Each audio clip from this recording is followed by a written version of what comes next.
सभी को वंदे मातरम। मैंने कई वीडियो यूट्यूब पर डाले और मैंने कभी ये नहीं कहा कि आप इस वीडियो को सब्सक्राइब करिए या शेयर करिए, लेकिन आज मैं चाहता हूँ आप मेरी बातों को सुनें और शेयर करने लायक है तो शेयर ज़रूर करें, सब्सक्राइब भी करें। किसी देश की प्रगति कैसे हो सकती है? ये तभी संभव है जब उस देश के नागरिक अपने राष्ट्र के प्रति, उस संस्कृति के प्रति, उस साहित्य के प्रति जिस देश में वो निवास करते हैं वहाँ के प्रति सम्मान की भावना हो, तभी वो राष्ट्र प्रगति की ओर अग्रसर होता है। और उसका उदाहरण मैं देता हूँ कि स्वामी विवेकानंद जी महाराज एक बार जापान गए। जापान एक बौद्ध धर्म देश है और गौतम बुद्ध बौद्ध धर्म के प्रवर्तक हैं। तो वो एक स्कूल में पहुंचे और उन्होंने एक बच्चे से पूछा कि अगर तुम्हारे देश पर कोई दुश्मन आक्रमण कर दे और उस दुश्मन का जो सेनापति हो वो तुम्हारा राजा हो और गौतम बुद्ध उस दुश्मन सेना के राजा हो, तो तुम क्या करोगे? उसने कहा कि मैं अपने प्रधानमंत्री का सिर धड़ से अलग कर दूंगा और गौतम बुद्ध को पैरों से रौंद दूंगा।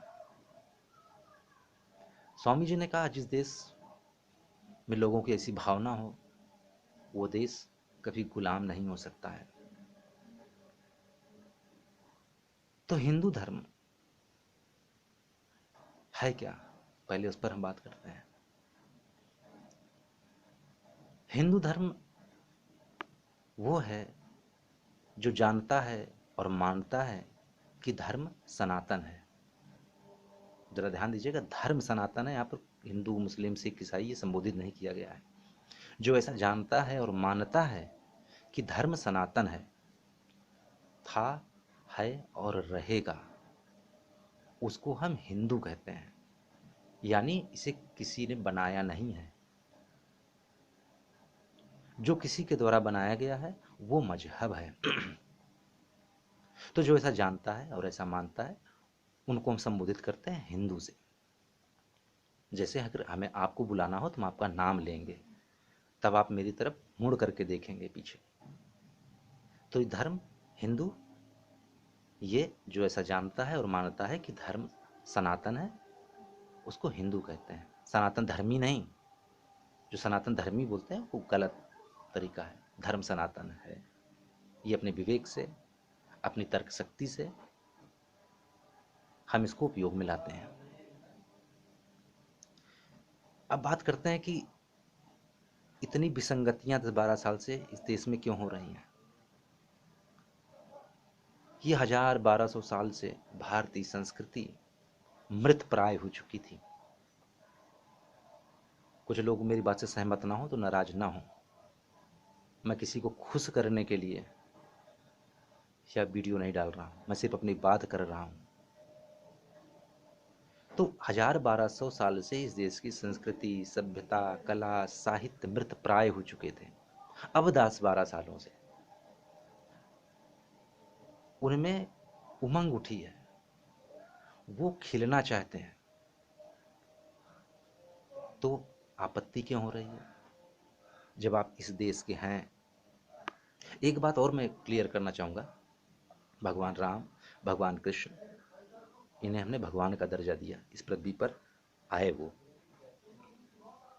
भगवान श्री गणेश, माँ दुर्गा, माँ काली, ये भारतीयों के खून मांस मज्जा में इस तरह से घुल मिल गए कि हमारी संस्कृति का हिस्सा बन गए। इन पर जो पुस्तकें लिखी गई उनको हमने साहित्य का दर्जा दिया। तो जब हम इनको अपनी संस्कृति में शामिल करते हैं, इनके साहित्य को पढ़ते हैं, इनके साहित्य की बात करते हैं, तो इसमें बुरा क्या है? हम भारत देश में निवास करते हैं तो ये संस्कृति तो हमारी हो गई। वो किसी भी मजहब का हो, जो भी इस देश में निवास करेगा वो सबकी हो गई। तो इस देश में ये अराजकता क्यों फैलती है? हिंदू धर्म, हिंदू धर्म, अरे भाई भारतीय हो, भारतीय संस्कृति अब आगे बढ़ रही है तो ठीक है, ये देश तो मेरा ही है। जिनको अदर देशों को बुरा लगता रहा, लेकिन देश तो मेरा, इस देश में हम निवास करते हैं। तो कुछ लोगों को ये दिक्कतें क्यों हो रही हैं कि भारतीय संस्कृति का विकास ही ना हो, भारतीय संस्कृति खत्म हो जाए, भारतीय साहित्य खत्म हो जाए। धर्म की तो भी बात ही नहीं हुई है। अभी तो हमने 1000-1200 साल बाद हमने अभी उमंग में है, जागृत हुए हैं। अभी तो धर्म और अध्यात्म की बात ही नहीं हुई है। धर्म अध्यात्म की बात अगर करेंगे तो फिर पैरों तले जमीन खिसकना चालू हो जाएगी मित्र। ये बहुत विराट धर्म है, ये हमारे ऋषि मुनियों का, हमारे विज्ञानियों का। विज्ञान और धर्म एक ही हैं, वो अलग नहीं है, उनमें रचमात्र भी फर्क नहीं है। जो विज्ञान है वही धर्म है, धर्म ही विज्ञान है। तो अभी तुम उस पर बात ही नहीं कर रहे हैं, और ना हम उसको विवाद का विषय ही बनाना चाहते हैं, क्योंकि अध्यात्म धर्म, आपको हम बिल्कुल प्रेशर नहीं करेंगे कि आप, मैं सही हूँ आप गलत हैं, नहीं, ये हमारा मानना नहीं है कि अध्यात्म मेरा सही है आपका गलत है, मेरा धर्म आप सही है आपका धर्म गलत नहीं, ये हमारा मानना नहीं, एकदम ऐसा नहीं है। हम केवल अभी संस्कृति की बात कर रहे हैं, और संस्कृति में ही इतना भूचाल। अरे भाई, आप इस देश में रह रहे हैं, ये संस्कृति आपकी है, ये कला आपकी है, ये साहित्य आपकी है, और कोई मजहबी अगर हमारी संस्कृति में शामिल हो जाता है, उसको लगता है कि हम भारतीय हैं, ये परंपराएं मेरी भी हैं, तो फिर ठीक है, उसका तो आदर होना चाहिए। लेकिन उसकी कला काट देना, उसकी हत्या कर देना, ये उचित नहीं है, ये कदापि उचित नहीं है। आप इस देश में रह रहे हैं, मैं अगर किसी भी देश में जाऊं तो मैं वहाँ जितने दिन रहूँगा, वहाँ की संस्कृतियों के लिए, वहाँ के साहित्य के लिए मेरे मन में सम्मान की भावना होगी। लेकिन ऐसा नहीं हो रहा है भारतीय में। क्यों भाई, आप इस देश के रह रहे हैं, अरे दिक्कत उनको हो जो बाहर से आए हैं, जो अरब से आए हैं, उनको दिक्कतें हों, हमें क्यों दिक्कत भाई? तो भारतीय है, ये संस्कृति हमारी है। दिक्कत बाबर को हो, अकबर को हो, जहांगीर को हो, जिसको होना है होना हो, हमें कौन सी दिक्कत? तो ये भारतीय संस्कृति है, इसको अच्छी तरह समझिए, इसका सम्मान करिए। और बात रही मंदिरों की, तो मैंने पहले ही कहा कि हम तो उस पर चर्चा ही नहीं करना चाहते, और कभी चर्चाएं चालू हो गई तो फिर हम तो आध्यात्मिक गुरु बनेंगे विश्व के, ये तो निश्चित है। तो इस विषय पर मैं भी नहीं बोलना चाहूँगा। और मंदिरों पर विवाद अगर हो रहा है,